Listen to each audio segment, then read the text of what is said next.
In 1901, divers off the coast of the Greek island of Antikythera discovered a shipwreck, Roman era, 1st century BC. They found statues, pottery, jewelry, standard archaeological finds. And then they found a corroded lump of bronze. For 70 years, it sat in a museum, unexamined, ignored, just another piece of corroded metal from an ancient shipwreck. Then, in 1971, a scientist named Derek de Sola Price X-rayed it. Inside the corrosion were gears, over 30 interlocking bronze gears, arranged in a mechanism of such complexity that nothing comparable would exist again for 1,400 years.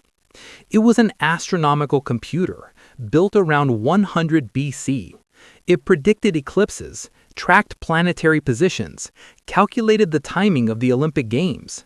The precision of the gears was measured in fractions of a millimeter. The device shouldn't exist, not in 100 BC, not with the technology supposedly available to ancient Greeks. According to our history books, mechanical computers weren't invented until the 1800s. Charles Babbage, the analytical engine. That's the accepted timeline. But the Antikythera mechanism predates Babbage by 1900 years. And it's not alone. Across museums, tucked away in archives, buried in patent offices, are machines that don't fit the timeline. Devices built centuries before they were supposed to be possible. Technology that appeared, worked perfectly, and then vanished from history. Not because they failed, but because the world wasn't ready for them. Welcome to the Behind History, where we follow the evidence, because history isn't a straight line. It's a cycle, and sometimes the future arrives too early. Today we're exploring machines that came before their time, inventions that worked, that solved real problems, that should have changed the world, but didn't. Because timing matters more than technology, and the market, not science, decides what survives. This is the story of the machines history forgot, the inventions that were too advanced, too early, too far ahead of the infrastructure, the economy, and the understanding of their era. And the pattern they reveal. Genius doesn't guarantee success. Sometimes being first means being forgotten. In 1936, archaeologists excavating near Baghdad found a clay jar. Inside the jar, a copper cylinder. Inside the cylinder, an iron rod. The rod was suspended in the cylinder, not touching the sides. The jar had traces of an acidic substance, possibly vinegar or wine. The archaeologist Wilhelm Koenig recognized the design immediately. It was a galvanic cell, a battery. Dated to approximately 250 BC to 224 AD, somewhere in the Parthian or Sasanian Persian period. A battery, 1,800 years before Alessandro Volta invented the modern battery in 1800. Koenig published his findings. The archaeological community was skeptical. Batteries require an understanding of electrochemistry. The ancients couldn't have known about electron flow, chemical reactions, electrical current. But in 1940, an engineer named Willard Gray built a replica. He used the exact materials found in the original: copper cylinder, iron rod, acidic solution. He sealed it in a clay jar. It worked. The device produced 1.1 volts of electricity. Not much, but measurable, functional. So the ancient Persians had batteries. What did they use them for? The most likely explanation: electroplating. Coating objects with a thin layer of gold or silver using electrical current. Ancient texts described gilding techniques that sound suspiciously like electroplating. Objects would be immersed in a solution with a metal electrode. Gold would mysteriously transfer to the object's surface. That's electroplating, and it requires electricity. The Baghdad battery could have provided that electricity. Multiple jars connected in series could produce enough voltage for small-scale plating work. But here's the problem. The technique was lost. By the medieval period, no one remembered how to build batteries. Electroplating was rediscovered in the 1800s, and historians assumed it was invented then. The ancient technique disappeared. Why? Because knowledge requires transmission, master to apprentice. generation to generation. And when civilizations collapse, when workshops burn, when trade routes close, when wars disrupt communities, knowledge disappears. The battery existed, the technique worked, but it didn't spread, didn't scale, and eventually it was forgotten until archaeologists found a jar and had to rewrite the timeline. In the 1st century AD, a Greek engineer named Hero of Alexandria built a steam engine. Not a primitive prototype, a fully functional rotating steam engine called the Aloopile. It worked like this: a sealed sphere with 2 exhaust nozzles. Water inside the sphere is heated. The water boils. Steam pressure builds. The steam escapes through the nozzles. The nozzles are angled. As steam escapes, it creates thrust. The sphere rotates faster and faster until it's spinning at high speed. Hero demonstrated it in Alexandria. It was a marvel, a wonder, proof of concept that heat could be converted into rotational motion. But it was treated as a toy, a curiosity, a temple trick to impress worshippers, not a practical machine. And here's the tragedy. Hero's engine was 1,700 years before the Industrial Revolution. If Hero's engine had been developed further, if someone had recognized its potential, built larger versions, attached it to mills or pumps or machinery, the Industrial Revolution could have started in the 1st century. But it didn't. Why? Because ancient economies didn't need it. The Roman Empire ran on slave labor, cheap, abundant human labor. Why build machines when you have unlimited workers? There was no economic incentive to mechanize, no market pressure to increase productivity, no competition driving innovation. Hero's engine solved the problem that didn't exist, at least not in Roman society. So it was forgotten, filed away as a philosophical curiosity. Hero wrote about it in his treatise Pneumatica. The knowledge survived in manuscripts, but no one built it. No one improved it. No one turned it into industry. 1,600 years later, in 1698, Thomas Savery built a steam engine to pump water out of mines.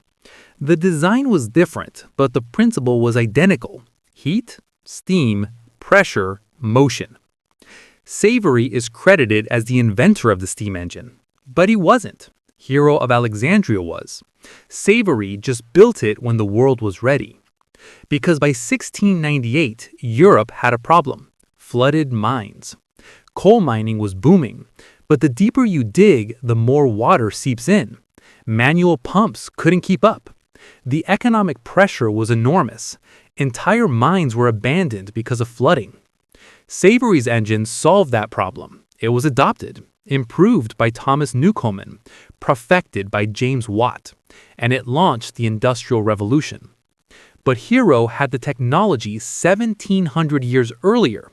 He just lived in the wrong economy. Let's return to the Antikythera mechanism, because it deserves deeper examination. When Derek de Sola Price X-rated in 1971, he found more than gears. He found a level of mechanical sophistication that shouldn't exist in the ancient world. The device had over 30 bronze gears, some with triangular teeth, differential gears, epicyclic gearing. These are advanced mechanical concepts. Differential gears weren't supposed to be invented until the 1500s. Epicyclic gearing wasn't documented until the 1800s. But the Antikythera mechanism had both, in 100 BC. Modern researchers using CT scanning and 3D modeling have reconstructed how it worked. You input a date by turning a crank. The gears calculate the positions of the sun, moon, and planets. It displays the phase of the moon, predicts eclipses, shows the timing of the Olympic Games and other Pan-Hellenic festivals. The accuracy is astonishing. The mechanism accounts for the elliptical orbit of the moon. It uses a pin and slot system to model the moon's variable speed, something that requires understanding Kepler's laws of planetary motion. But Kepler didn't publish those laws until 1609. So, how did the Greeks in 100 BC know about elliptical orbits? The answer: observation. Greek astronomers, particularly Hipparchus, made incredibly precise astronomical observations. They didn't have telescopes, but they had geometry and centuries of recorded data. They knew the moon's orbit was irregular. They just didn't know why. The Antikythera mechanism encodes that observational knowledge into gears. It's analog computation, a mechanical representation of mathematical functions. But here's the critical question. Why was this the only one? If the Greeks had the technology to build the Antikythera mechanism, why didn't they build more? Why isn't there evidence of a whole industry of astronomical computers? The likely answer: cost. The mechanism required extraordinary craftsmanship, bronze casting, precision gear cutting, assembly, calibration. It would have taken months or years to build, and it required specialist knowledge, astronomy, mathematics, engineering. Only the wealthiest individuals or institutions could afford it. It was a luxury, not a mass market product. And when the Roman Empire declined, when trade routes collapsed, when libraries burned, the knowledge required to build the mechanism was lost. By the medieval period, no one remembered it existed. The technology had to be reinvented from scratch, and it took until the 1400s for European clockmakers to match the complexity of the Antikythera gears. The device was recovered from the sea in 1901. But it wasn't properly studied until 1971. For 70 years, it sat in a museum, its significance unrecognized. Because sometimes, evidence is ignored when it contradicts the accepted timeline. In 132 AD, during China's Han Dynasty, a polymath named Zhang Heng invented the world's first seismoscope. It was called the earthquake weather vane, a large bronze vessel about 6 feet in diameter. Around the outside, 8 dragon heads, each holding a bronze ball in its mouth. Below each dragon, a bronze toad with an open mouth. Inside the vessel, a pendulum mechanism. When an earthquake occurred, the pendulum would swing.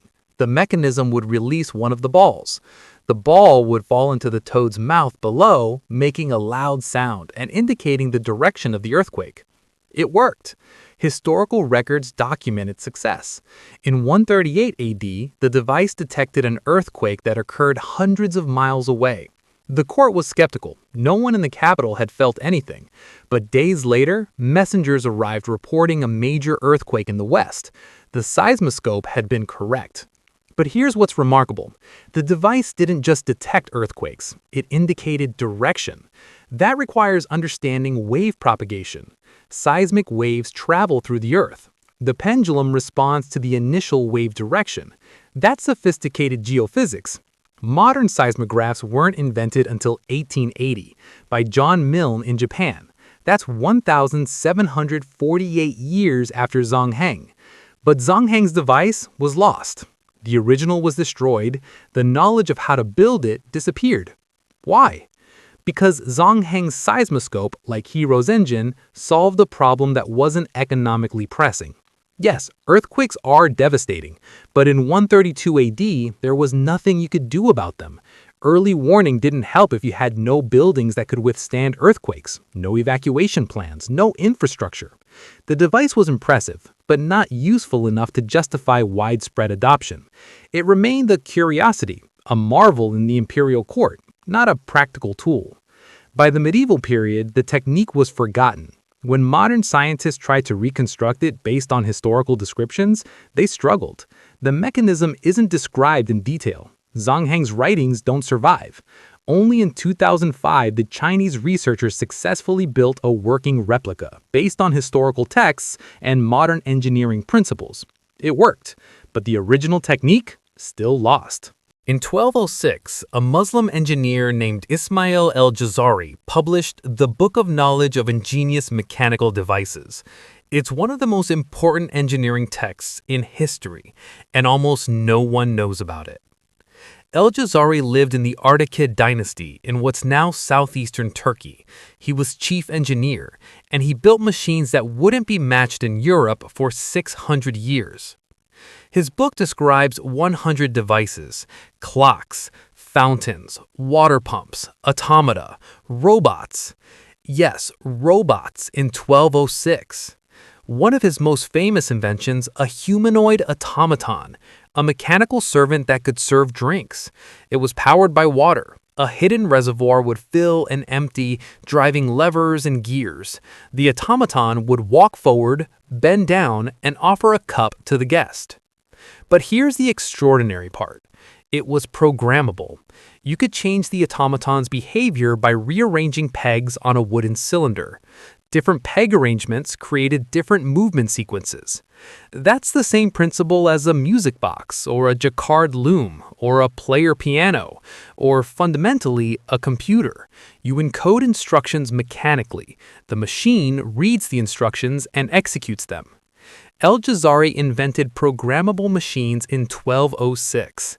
That concept wouldn't reappear in Europe until the 1700s.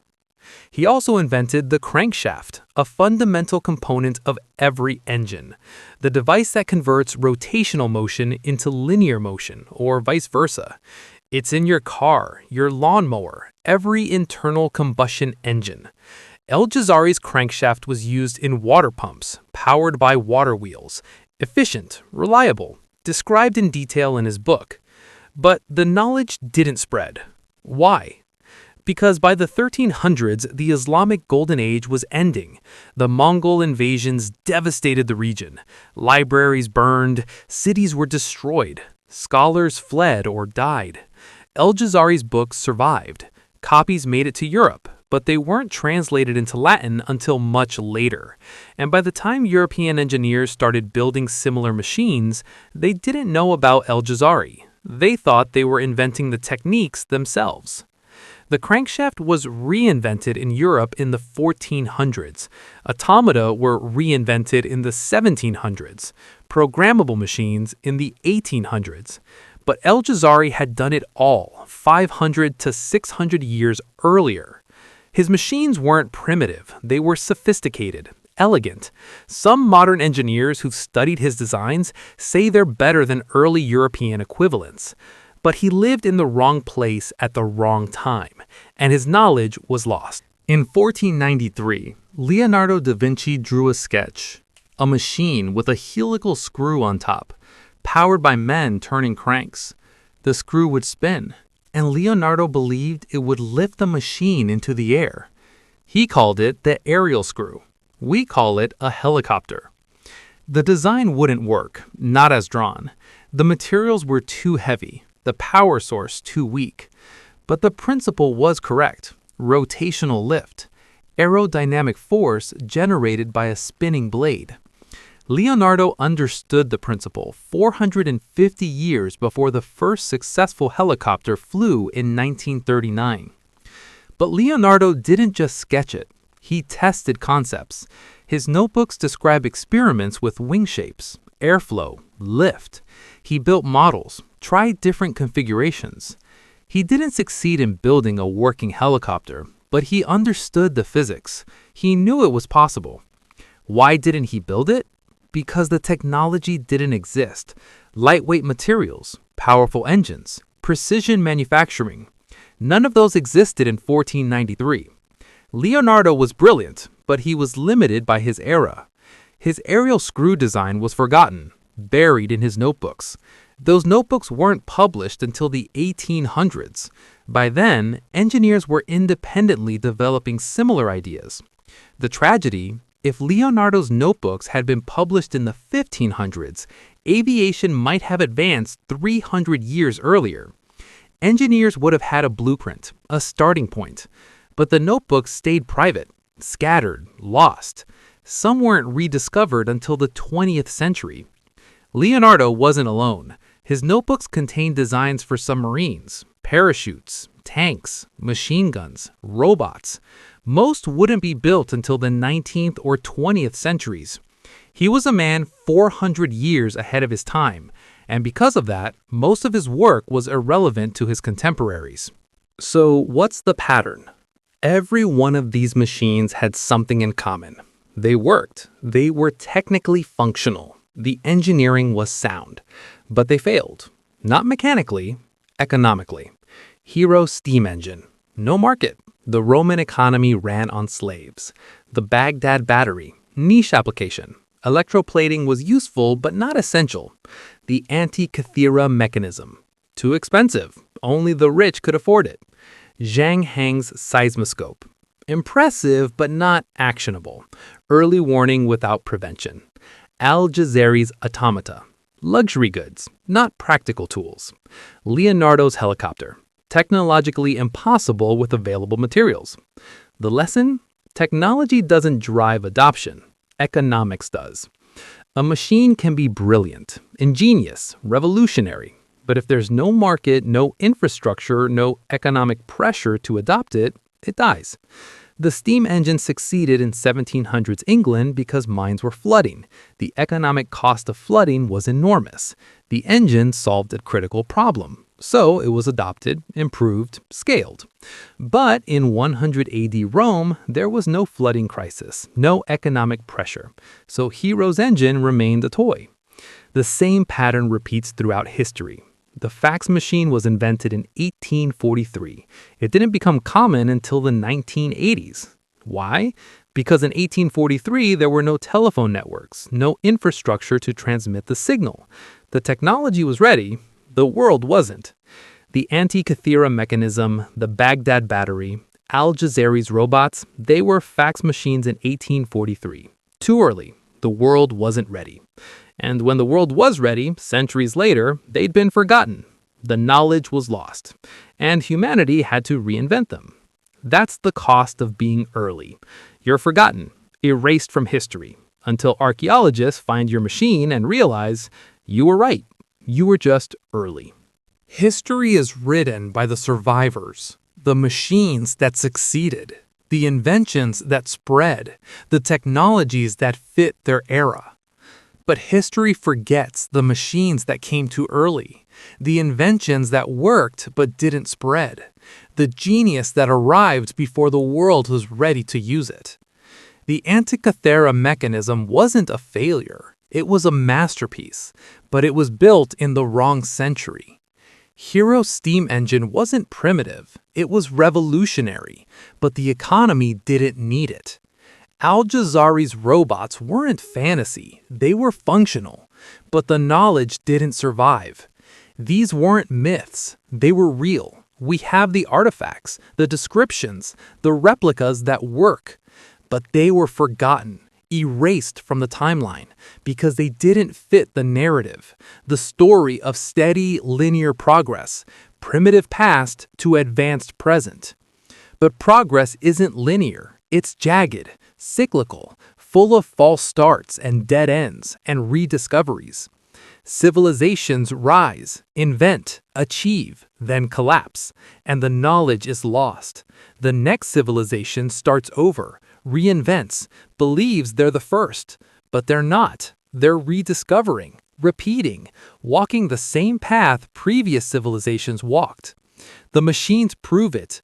The Baghdad battery, Hero's engine, the Antikythera mechanism. These aren't anomalies, they're evidence of a pattern. Genius appears ahead of its time, too early for the market, too advanced for the infrastructure, and it disappears, waiting for the world to catch up. Sometimes it takes 1,000 years, sometimes 2,000. But eventually the world catches up, and someone reinvents the machine, claims to be the first, gets the credit. And history forgets the original inventor, the one who came too early. But we remember, because the artifacts remain, the evidence doesn't lie, and the machines, sitting in museums, waiting to be understood, tell the truth. History got it wrong. The timeline is incomplete. The inventions came earlier than we thought. And the lesson is simple. Being first doesn't guarantee success. Timing matters, market matters, infrastructure matters. Genius isn't enough. You need the world to be ready. And if the world isn't ready, you'll be forgotten until someone digs up your machine, dusts it off, and realizes you were right all along. You were just early. If this changed how you see history and technology, subscribe, because the past is full of machines we forgot, knowledge we lost, genius we ignored. And I'll show you every one, because the evidence is waiting in museums, in archives, in the earth. The machines that came too early, the inventions history forgot, the proof that progress isn't linear. It's a cycle, and we're just rediscovering what was always there.